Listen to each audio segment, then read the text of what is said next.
Aujourd'hui, tout le monde a le regard braqué sur les ravages du terrorisme, mais s'il advient, le réchauffement climatique aura des effets sans doute encore plus dévastateurs. C'est ce que tente de nous expliquer dans un livre l'ingénieur et consultant Jean-Marc Jancovici. Bonsoir. Merci d'être avec nous. Vous êtes donc l'auteur du livre intitulé « Dormez tranquille jusqu'en 2100 » et sur les autres malentendus sur le climat et l'énergie. C'est publié aux éditions Odile Jacob. Alors pour commencer, j'aimerais lire le début de votre introduction pour bien donner le ton. Vous expliquez ceci. Qui d'entre nous n'a jamais entendu durant sa scolarité cette maxime énervante, généralement professée d'un ton sentencieux lorsqu'on n'a rien compris à la question, ouvrez les guillemets, un problème bien posé est déjà à moitié résolu. Le problème sur le réchauffement climatique est-il selon vous mal posé ? Il est victime de quelque chose que vous connaissez très bien, puisque c'est votre univers professionnel, qui est des raccourcis médiatiques, probablement faits en toute bonne foi au moment où on commence à parler d'un problème, et qui ensuite sont confondus avec le problème lui-même.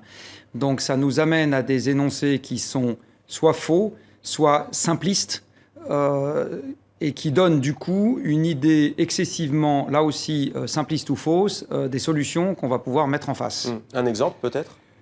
Un des exemples qui du reste est tiré du chapitre qui a donné le titre à ce livre, c'est de vulgariser le danger avec une échéance très lointaine, 2100.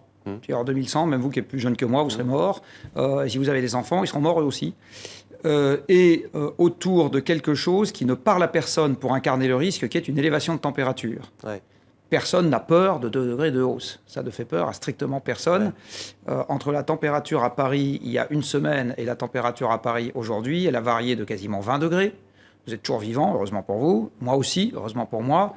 Et donc, on ne comprend pas... en fait, c'est une notion qui ne permet pas de comprendre que c'est quelque chose de massif qui risque de se produire.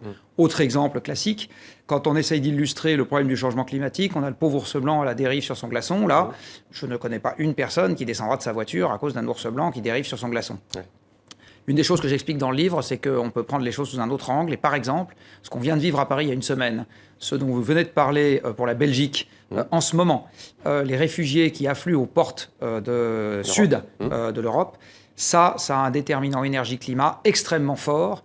Et si on expliquait plutôt aux gens, c'est ce genre de choses qui va se multiplier, s'amplifier, etc., peut-être que ça leur donnerait un peu plus envie de s'occuper du changement climatique. Alors vous parliez du réchauffement et de la manière dont on entend à longueur de journée que notre planète se réchauffe. Je vous propose d'écouter pas plus tard que ces dernières heures le numéro 1 mondial de l'organisation météorologique, Michel Jarraud. L'année 2015 aura été la plus chaude depuis que les mesures de température existent.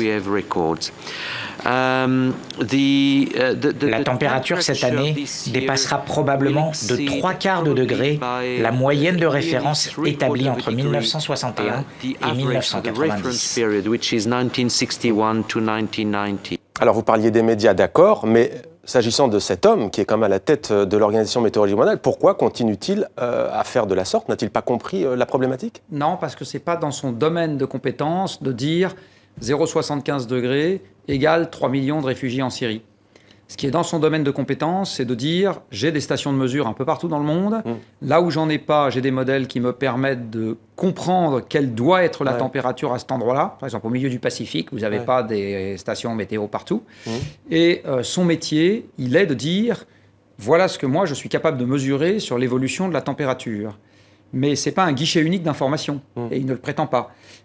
Et tant que vous n'avez pas recoupé ça avec comment évoluent les récoltes, avec l'évolution des récoltes, comment évolue la stabilité ou l'instabilité politique, etc. Quand vous dites réfugiés, c'est ça ? Parce que vous avez cité les Syriens fuient plutôt la guerre, en fait. Vous mais la guerre le printemps arabe a été déclenché par un problème alimentaire.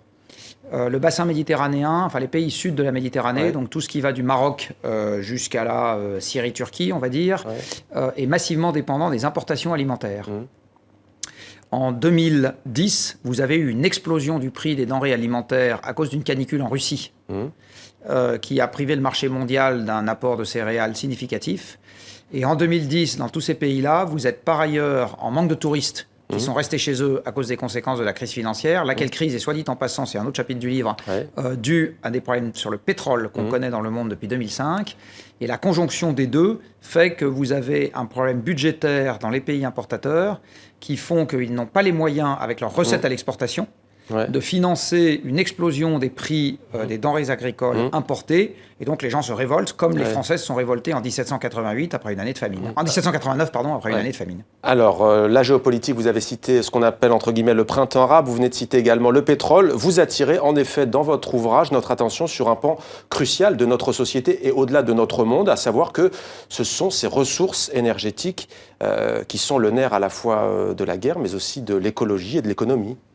Ce que j'essaye d'expliquer dans ce livre, c'est que ce qu'on appelle couramment la civilisation industrielle, donc ce qui a fait le mode de vie de l'Europe, de l'Amérique du Nord, de l'Australie, du Japon et maintenant de plus en plus d'un certain nombre d'autres pays, en fait on le doit essentiellement à une chose, le facteur qui a été discriminant là-dessus, c'est le début d'un approvisionnement croissant en combustibles fossiles. Avant l'utilisation des combustibles fossiles, les hommes étaient les mêmes, le code génétique était le même, on a eu des génies absolument extraordinaires et probablement inégalés dans l'histoire. Je ne suis pas sûr qu'on recrée un jour un Mozart ou un Léonard de Vinci. Par contre, on n'avait pas à cette époque-là la capacité de dompter l'énergie des combustibles fossiles, c'est-à-dire charbon, pétrole, gaz, grâce à des machines qu'on a inventées, qui s'appellent les moteurs, et qu'on a pu diffuser partout parce qu'il y avait plein d'énergie. Aujourd'hui, ces moteurs sont omniprésents, ils nous déplacent, ils nous chauffent, ils amènent les marchandises, ils produisent ce que l'on mange, ils produisent nos vêtements, les objets qu'on achète, nos logements, etc.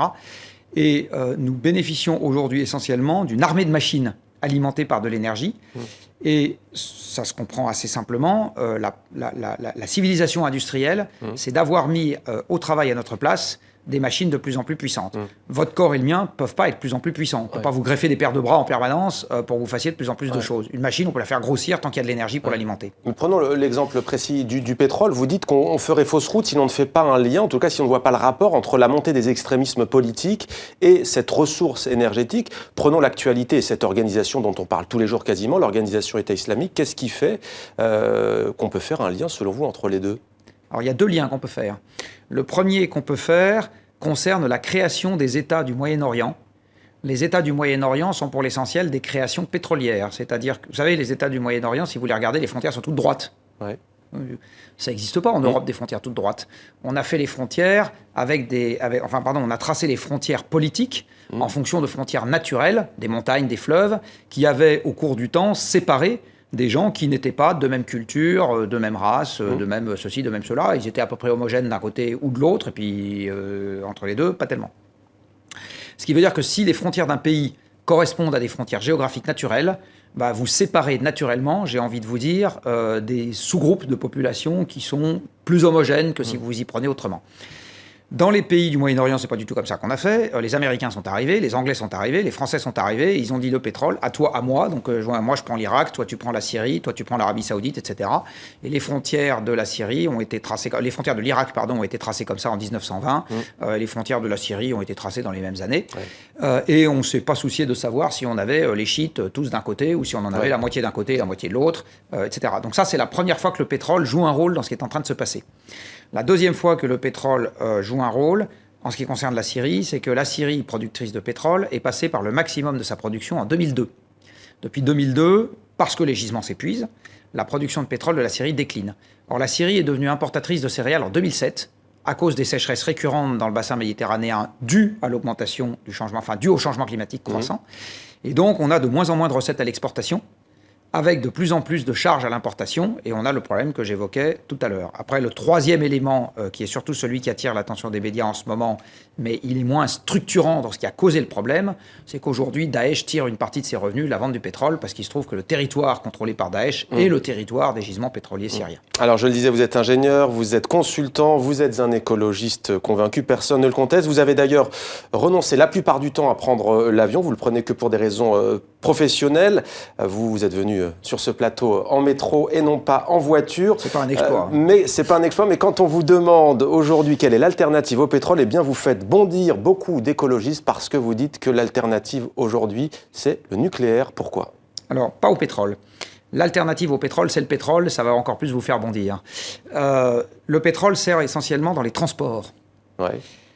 L'alternative à la voiture à pétrole, c'est, pour ceux qui se disent qu'il faut la motoriser autrement, la voiture électrique.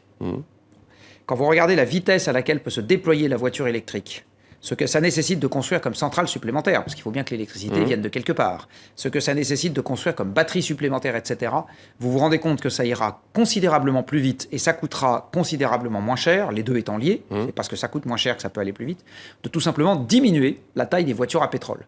Si la consommation moyenne des voitures en France, qui est aujourd'hui de 6 litres au 100, passe à 2 litres au 100 en quelques décennies, ce qu'on peut faire, on n'aura pas des monospaces pour tout le monde, mais on aura quand même des voitures, eh bien, vous êtes capable d'économiser en 30 ans les 2 tiers du pétrole qu'on consomme sans changer de technologie. Et c'est ça qui est le plus économique à faire si on veut baisser le pétrole. Il y a eu Tchernobyl, il y a eu Fukushima, il y a aussi un risque avec le nucléaire? Alors, ça, je le redis, passer de la voiture à 6 litres à la voiture à 2 litres ne concerne pas un changement d'énergie, c'est toujours du pétrole. Ouais. Ce que je dis, c'est que le nucléaire est nécessaire pour faire autre chose, qui est pour se débarrasser du charbon dans le monde. Ce que les Français ne savent pas, peut-être que les gens qui nous écoutent, qui sont ailleurs, le savent, c'est que le charbon est à l'origine de 40% de l'électricité dans le monde. Le charbon est à l'origine de 45% des émissions de CO2 dans le monde, devant le pétrole. Donc les émissions du charbon sont plus importantes que les émissions du pétrole. Et si on veut tenir l'objectif des 2 degrés, qui est l'objectif politique qui est en entrée de la COP 21, il y a quelque chose que nous disent les règles de Troie, qui est qu'il faut qu'on se débarrasse de la totalité des centrales à charbon dans le monde dans les 30 ans qui viennent. Donc on doit passer à la ferraille la totalité. Or, les centrales à charbon dans le monde, il y en a 30 fois plus que des centrales nucléaires en France. Et sur les ressources nucléaires, 3 fois 30. Compte tenu de ce qu'on sait des dangers possibles du changement climatique, qui est que ça peut diminuer la taille de l'humanité de quelques milliards d'individus, et faire que vous ou vos enfants vivent dans un monde non démocratique et en guerre en permanence, je préfère de très loin les risques du nucléaire qui sont considérablement plus bas, et en particulier considérablement plus bas que ce que les médias français en disent le plus souvent. Alors, quid des ressources renouvelables, le soleil, l'éolien? Les ressources renouvelables sont celles dont on sort. Quand l'humanité a commencé à utiliser l'énergie fossile, elle n'avait à l'époque que des énergies renouvelables. Les bateaux avançaient grâce au vent. Du reste, c'est à cause de ça que de temps en temps, vous étiez encalminé sur une mer calme parce que vous n'aviez que l'énergie renouvelable du vent, qui est un peu capricieux. Il fallait attendre.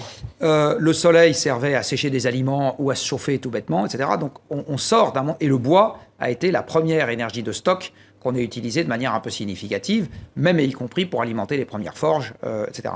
Donc l'idée que les énergies renouvelables, c'est l'avenir, c'est faux. C'est le passé, les énergies renouvelables. Et on en est sorti pour accéder aux énergies fossiles parce que c'est considérablement plus facile à utiliser. Retourner vers un approvisionnement 100% renouvelable n'est pas envisageable au niveau actuel de consommation d'énergie dans le monde. C'est juste pas envisageable. Donc c'est parfaitement possible physiquement. Ça va de pair, on peut le décider, mais il faut comprendre que c'est ça qu'on veut. Ça va de pair avec une diminution d'un facteur 4. Il faut diviser la consommation d'énergie mondiale par en gros 4 à 5, et à ce moment ça peut passer. La COP 21, coup d'envoi dans 3 jours. Qu'attendez-vous de ce grand rendez-vous mondial? Qu'en sortie, je suis assez d'accord avec le pape. Je pense qu'en sortie de ce grand rendez-vous, il faut qu'on se dise qu'on a envie de continuer l'effort pour s'occuper du problème. Mais ça ne fera rien de plus. Par contre, il faut que ça fasse ça. Alors, dormez tranquille jusqu'en 2100 et autres malentendus sur le climat et l'énergie. Un temps d'hésitation, juste pour dire qu'il y a énormément d'autres informations dans votre livre. Par exemple, les poncifs, l'Allemagne serait le modèle, les Pays-Bas, pays écologistes notamment. C'est à lire donc aux éditions Odile Jacob. Merci beaucoup Jean-Marc Jancovici d'avoir été notre invité.